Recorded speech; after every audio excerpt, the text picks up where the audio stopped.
Welcome to another episode of Community Chat. My name is Kevin Tacci. I will be your host for this segment. I'll be a host for a series of segments that we are doing. It is town election time of year, and what we like to do here at Abington CAM is to provide you with insight on the folks who are seeking office. So happens that we have a series of interviews that we're doing with candidates that are running for select board, whether it's for the 1-year seat or the 3-year seat. We will be sitting down and having conversations with those candidates. So happens that today joining us to talk about some of the issues, he is seeking the 3-year term. He is Mr. William Cormier Jr., and he is our guest. Welcome, sir. Thanks for having me, Kevin. You got it. Just a quick note to folks, something to keep in mind. Remember that the town election is coming up on April 25th. If you are not sure as to your voting status, where to vote, it's very easy. You can either call Town Hall and the town clerk's office, or you can visit and have a conversation with Leanne or Barbara. They will do their best to get you up to speed and assist you. But we kick things off talking with Bill.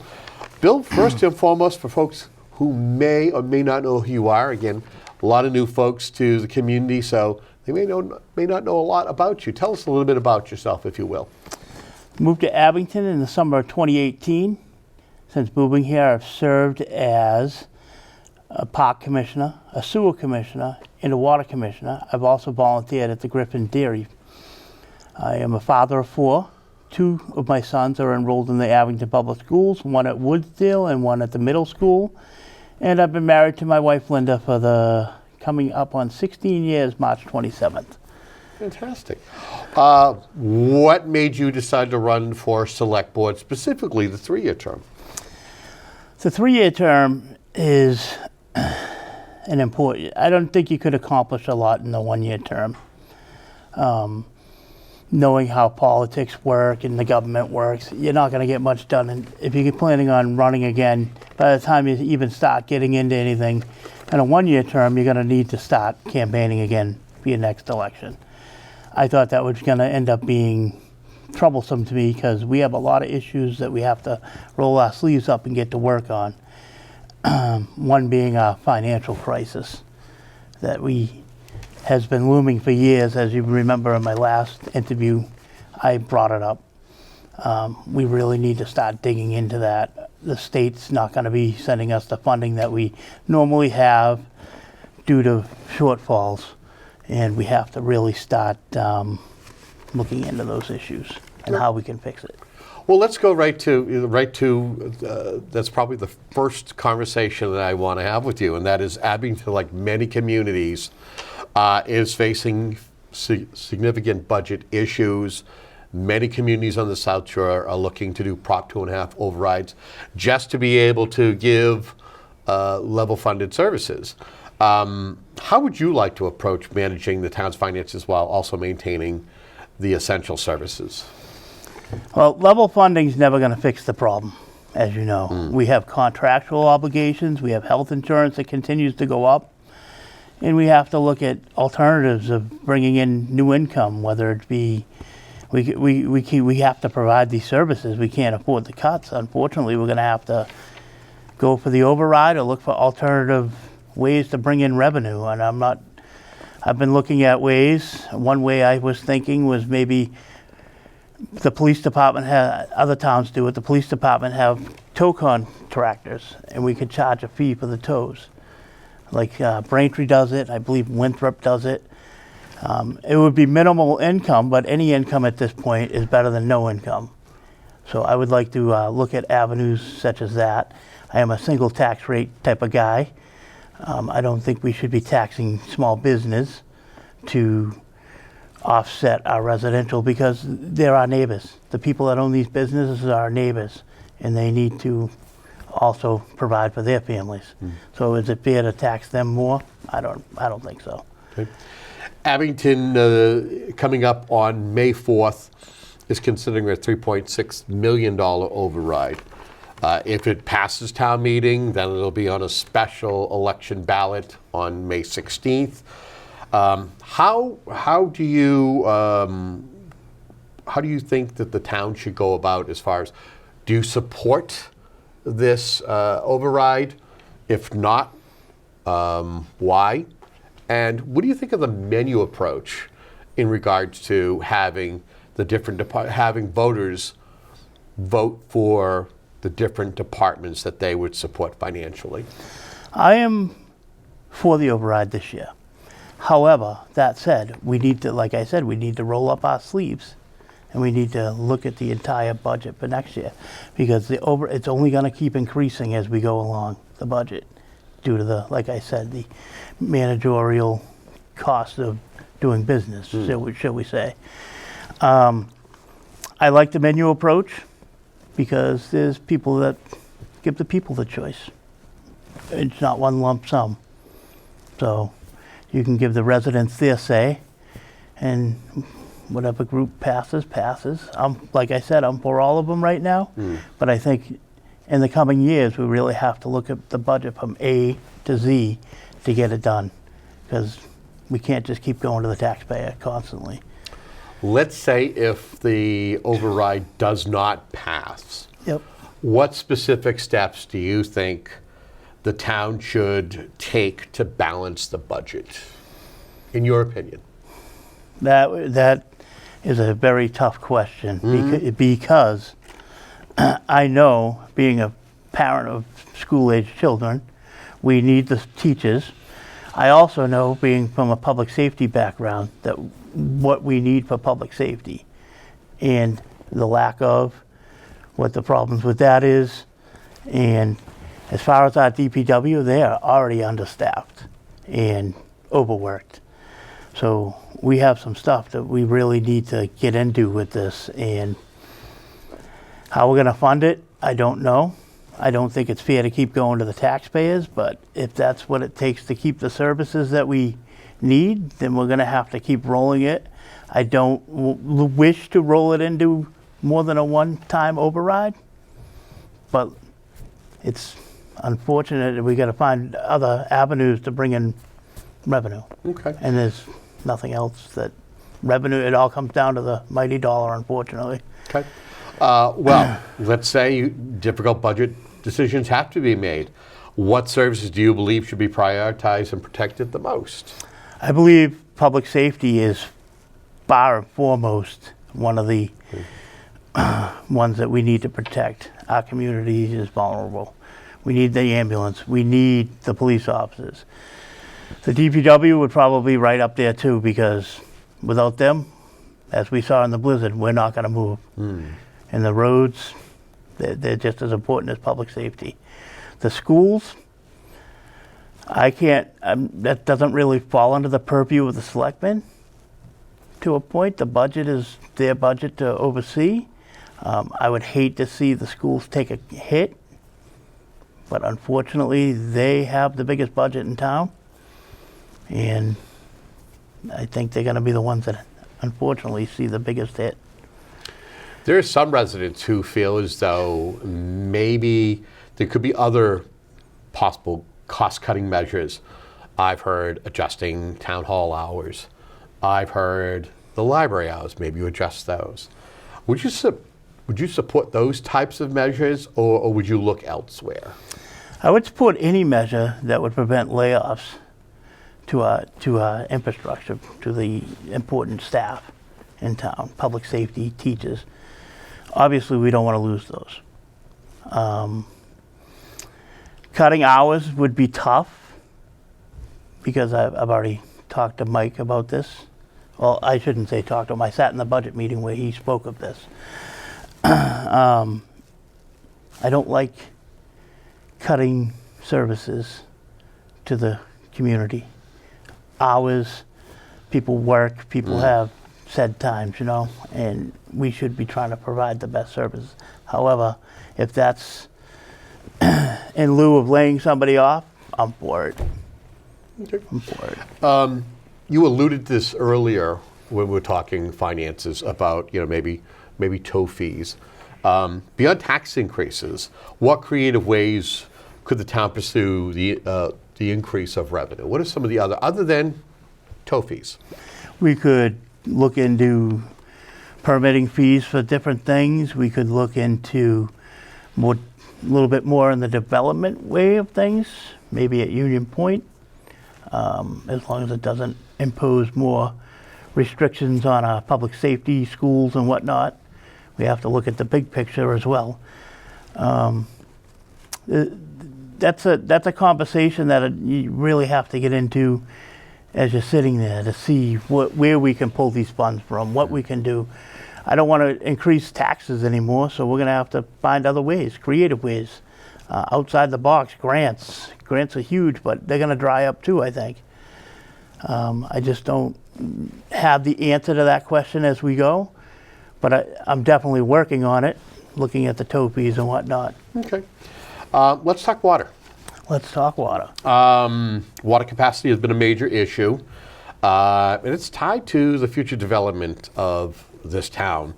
What approach should the town take to ensure that there's enough water supply while managing growth? Well, as you know, I'm the chairman of the Water Commission currently. We had a meeting last week, and we are working on feasible ways to bring water to our community, not only to develop Union Point, but to get a higher capacity for our residents.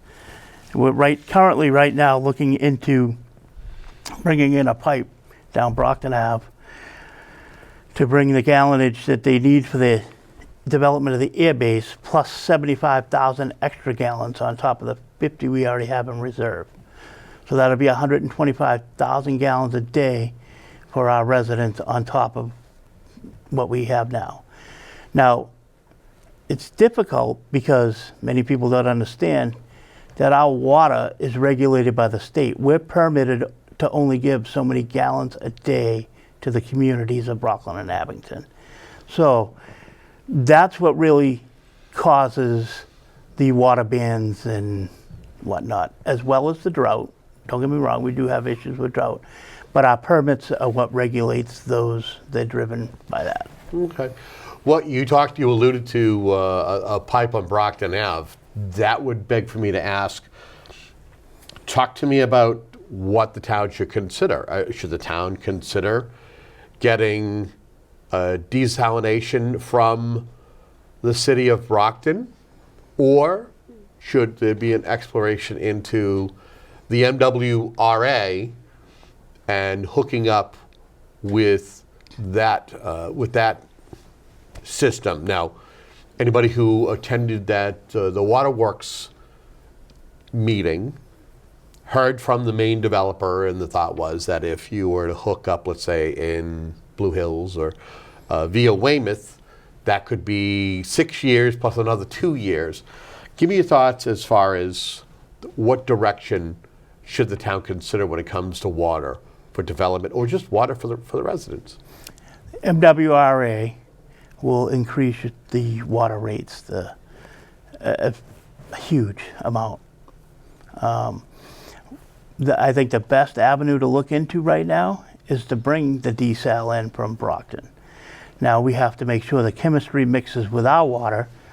There's the studies that we have to do to make sure this is going to work. I'm hoping it works. I want to see the base developed, just like the rest of us. We need that tax revenue. It's going to be $4 to $5 million, I'm told, in tax revenue. And that will absolutely help our community. However, with the water issues,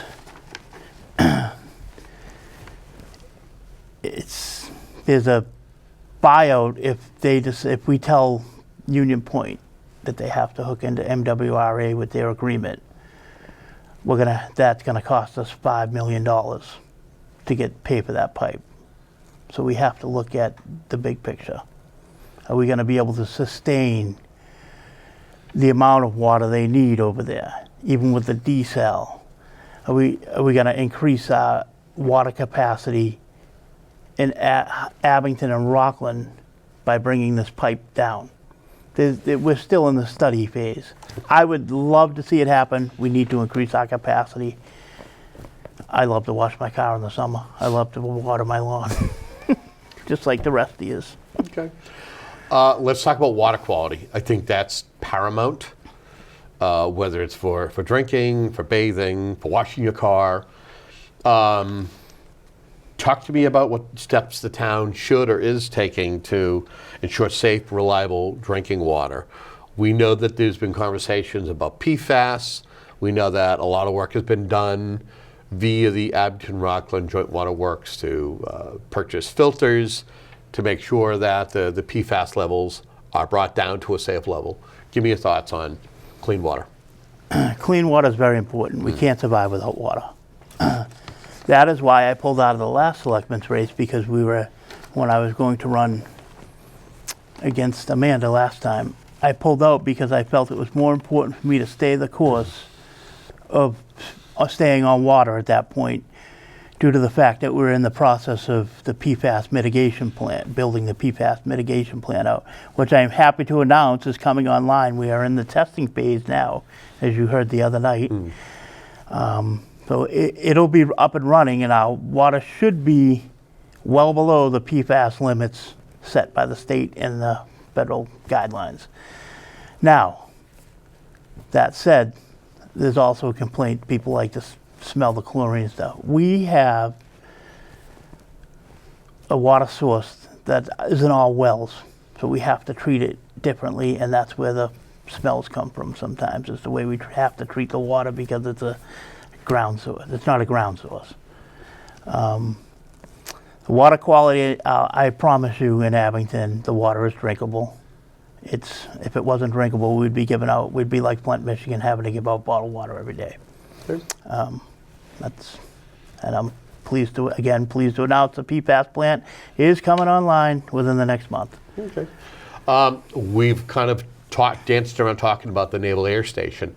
Abington has a parcel of land that's tied to that. Talk to me about the opportunities or concerns you see for Abington as that project continues to evolve. And what do you see as some of the needs of the community that could be met with that parcel of land? Well, first of all, we're going to see some tax revenue.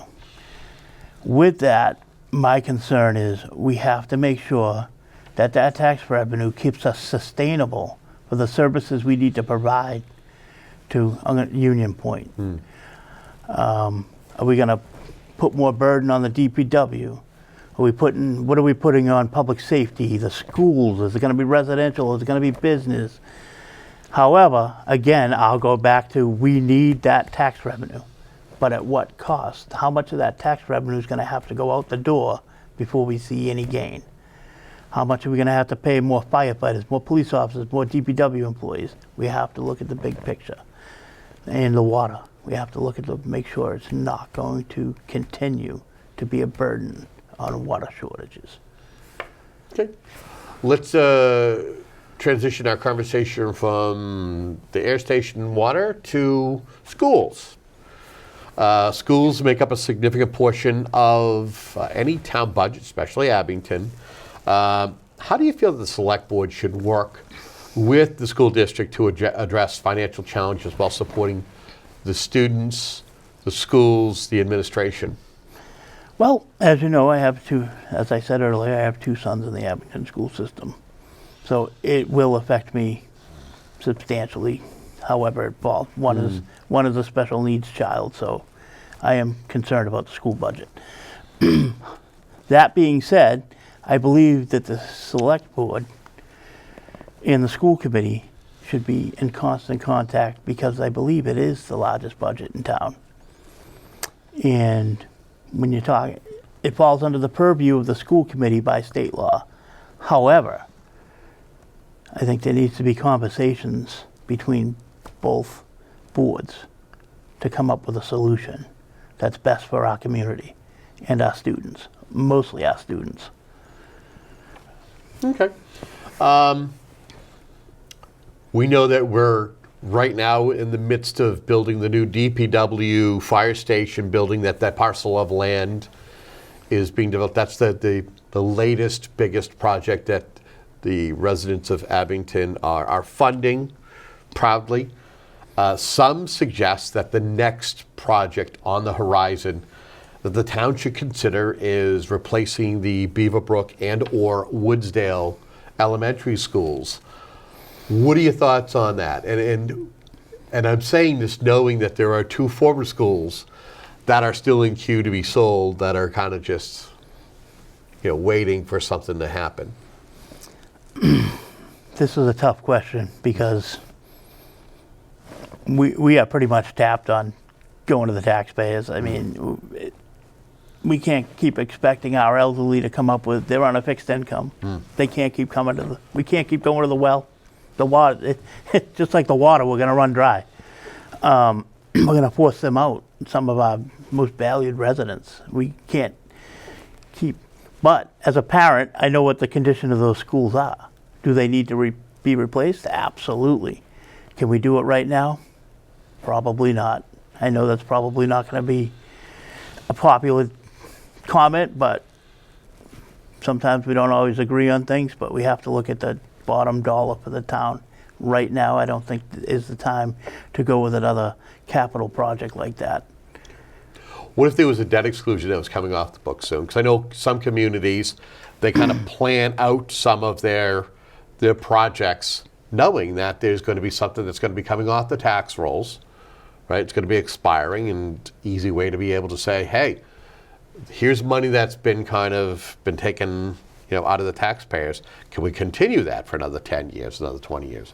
What if there was some debt exclusion that was coming off the books that could take, pay for this? You got to remember, we're also looking at an override.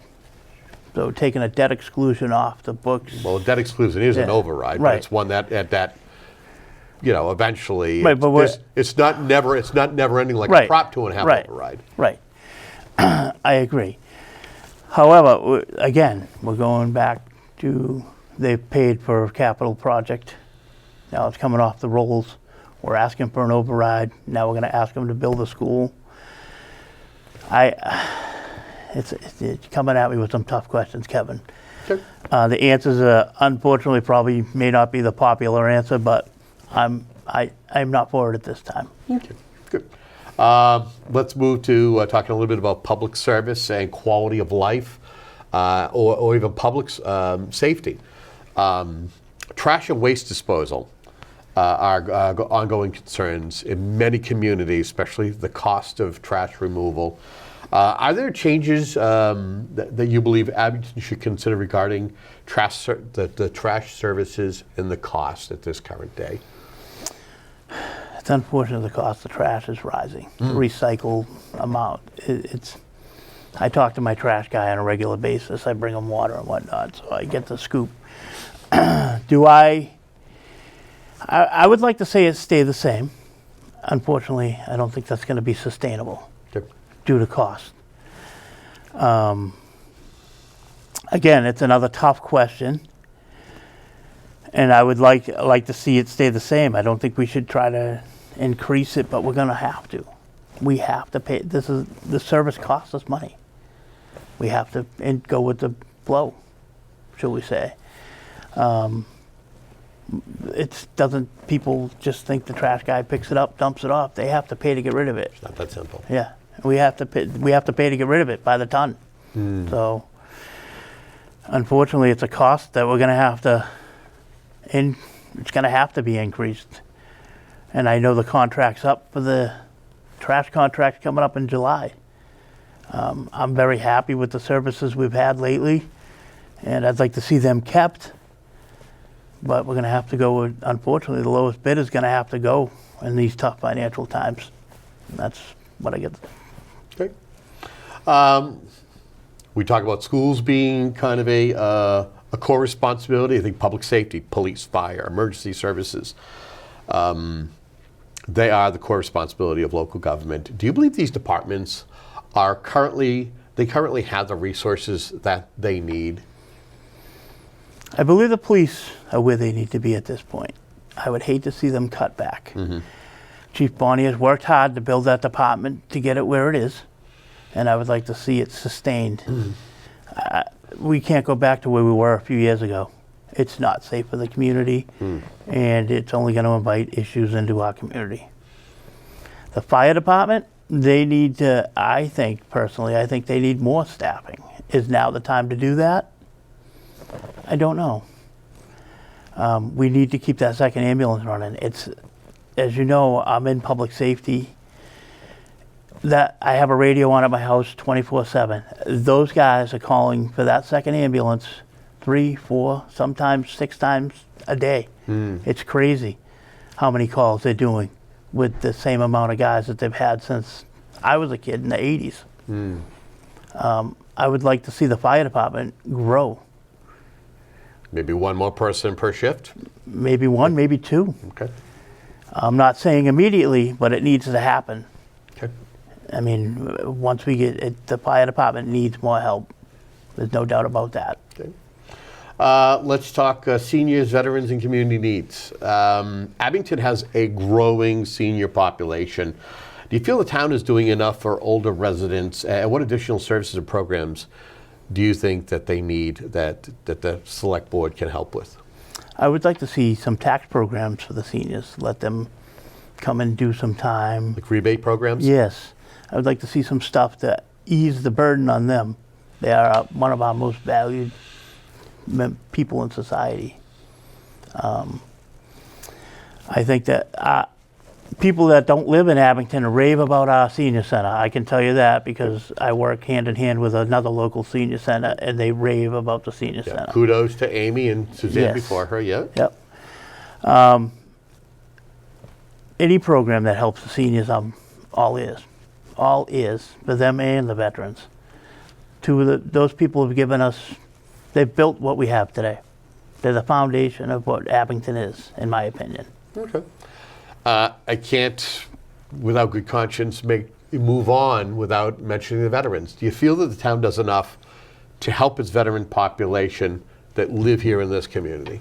Adam Gunn is an amazing guy. Indeed. He steps up, gets things done for them, has the community involved, and he is not afraid to ask the community to put boots on the ground to help these people. My father was a decorated Korean War veteran.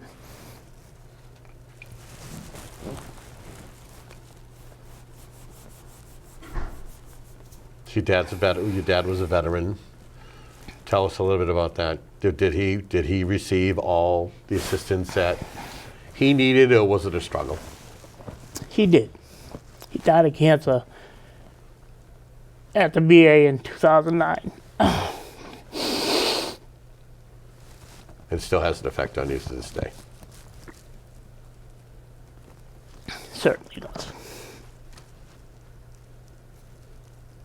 So the veterans mean a lot to you. Goes without saying. Okay. All right. Let's talk a little bit about transparency when it comes to local government. I think that's something that's important to residents. What steps would you take to ensure that the select board, communicates clearly and openly with the public? First of all, we need to stop meeting at a time that's acceptable. We're a bedroom community. Taxpayers are working during the day. The majority of taxpayers are working during the day. I would like to see the meetings start at 6:30, 7 o'clock in the evening on a regular basis. Granted, I understand sometimes we're not going to be able to meet that. There's going to be issues where we have to meet during the day. I understand that. I also would like to see more interaction with the community, not just meetings, maybe meet and greets with the board members. Sit down and talk, discuss issues in the community. I believe we had that at one point. It was like coffee at Town Hall on Saturday mornings, maybe. Might have been Jim Conley that did it, I don't remember. I think that to get out in the community is just as important as holding a meeting at Town Hall. Go to the senior center, have an outreach at the senior center. You know, you need to be in touch with the residents And that's the biggest thing, is why I'm running for office. The residents need a strong voice. It's interesting. Some residents have had concerns about the timing of the select board meetings, and you've already said that you'd like to see those change. Is there a definitive time that you think is best for folks to be able to either attend the meetings or be able to watch them on cable? I would say 6:30, 7 o'clock in the evening, like most communities do. Okay. I think that gives people time to get home, get dinner. Like I said, we're a bedroom community. We're waiting on commuters to get home.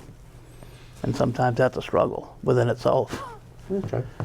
We are at that time of our conversation where I ask you if there's something that we haven't touched upon during our conversation here that you want to take a moment to talk about, or maybe there's something that we touched upon, but maybe you might want to expand upon that conversation for a couple of moments. I think I'd like to discuss the DPW a little bit more.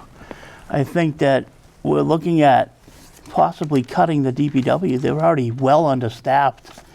My concern is if we keep cutting their budget, people don't realize that the DPW isn't just roads. They maintain the parks for youth sports. They maintain the high school fields. They maintain the school properties. They maintain the buildings. There's a plethora of other things that people just think they're a highway department. Those days are gone, and we keep putting more and more on them, and we're going to try to take away. I don't know if they can sustain that. I'm afraid that it's going to cause interference with youth sports and high school sports if the grounds aren't taken care of or cut. It just concerns me that they're a small department and they're going to take a hit that they can't afford to take, and people don't realize the amount of work that they actually do. I've been trying to sit down with department heads, and I sat with John Stone, and I myself was amazed at the amount of things that they actually do that I didn't even know that they fell under their purview. And that everybody, every time I'm there, somebody's calling asking John, can you do this, can you do that? So I think we have to really watch their budget. I don't think they can sustain a hit. Okay. If folks want to find out more about you, maybe they want to reach out to you, they want to learn about your campaign, is there a way for them to be able to do that? I am on social media, William Cormier Jr. for Abington Selectman. You can reach out to me there, or billforabington@aol.com. Well, sir, we want to thank you very much for coming in and having this discussion with us. We appreciate you. Thank you for having me. We want to wish you the best of luck. We wish all the candidates the best of luck who are running in this race. If you're not sure as to your voting status, if you're not sure as to if you can even vote, now might be the time to get in touch with the town clerk's office here in Abington. You either call them, or you can stop by and have a conversation with Leanne or Barbara, and they'll be able to kind of get you heading in the direction. We want to thank you for tuning in to these segments. Again, the idea is to help you be a better informed voter when you head to the Beaverbrook come Saturday, April 25th, between 8 a.m. and 5 p.m. But we want to make sure that you're a better and a well-informed voter when it comes to that voting day, to make the right choice, or at least feel as though you're educated on where the candidates stand on a lot of the issues that are important to you. Until our next conversation, have yourself a great day.